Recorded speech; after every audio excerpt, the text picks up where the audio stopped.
Her name is Pastor Sonia Spence Walker. An explosive expose that is all over social media at the moment and growing. A woman killed herself recently. She could not heal from the sexual abuse.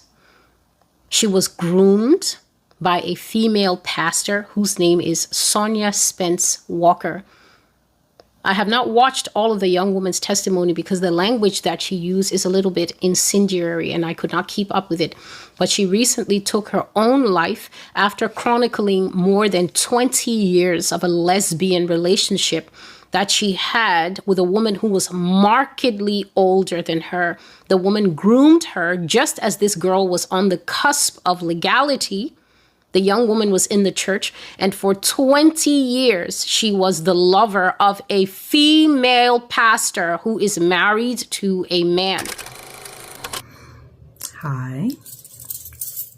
For those who do not know me, my name is Eternity, and this is an introduction to my playlist, The True Confessions of a Teenage Mistress. So when I was 18, I was in a sexual affair with a church leader of my home church. Her entire story is chronicled in something called Journey with Eternity. And the one who has passed away now, she took her own life. Her name is Tarika James. There are predators in the church. There are wicked people in the church. They perpetrate to be one thing, and then they live like another in the background.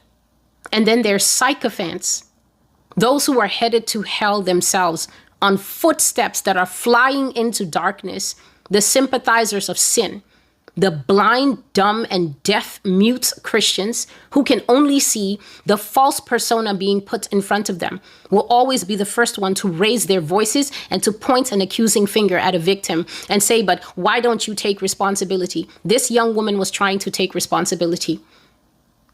She was having therapy and it was not helping her. And that is because I, Celestial, have always told you that sexual abuse, sexual molestation, and graphic abuse such as rape and sodomy, but also preparing children ahead of time to be your lover by pretending to be an authority figure in their life, a protective voice in their life, an adult who styles themselves as a safe place for a child. And when the child has gotten used to their presence and the child now trusts them, then they slowly begin to introduce sexual language, sexual innuendo, sexual touches until they finally make that one big move on a young person.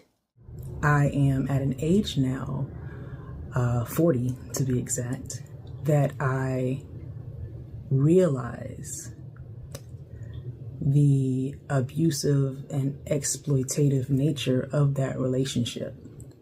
Grooming them and telling them that God is not against this.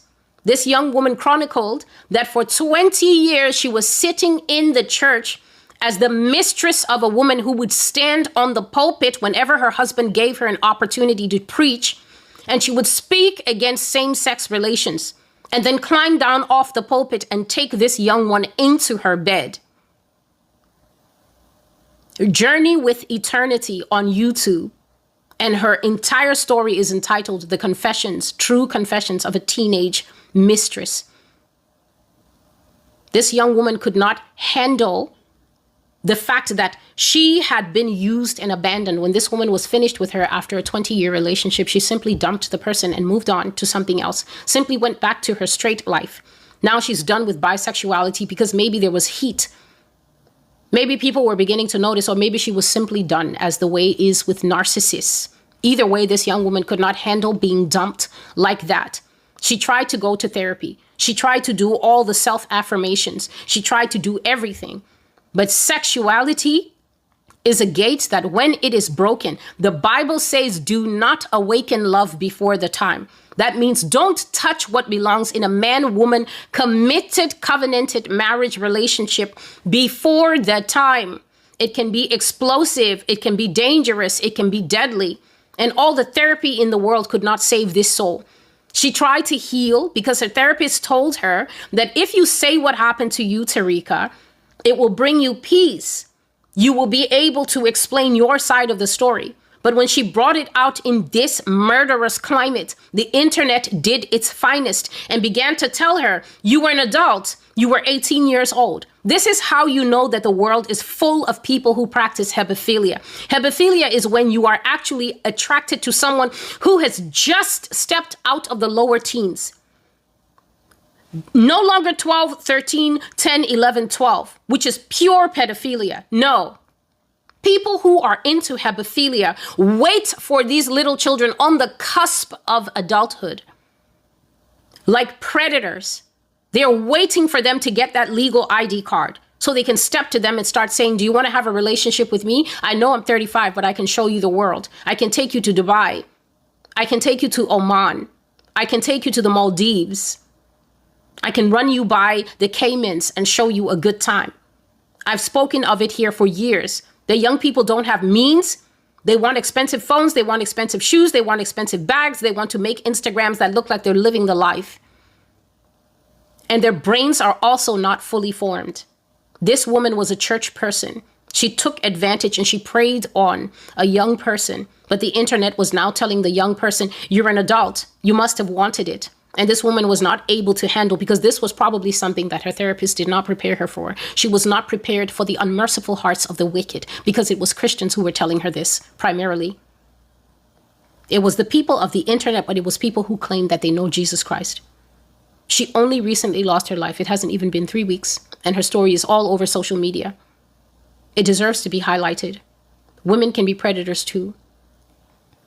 What God said in those 2 prophecies long ago, cold cases, the fall of celebrities, hard evidence coming to life, the fact that we will see sex tapes all over the place, the fact that celebrities will fall hard.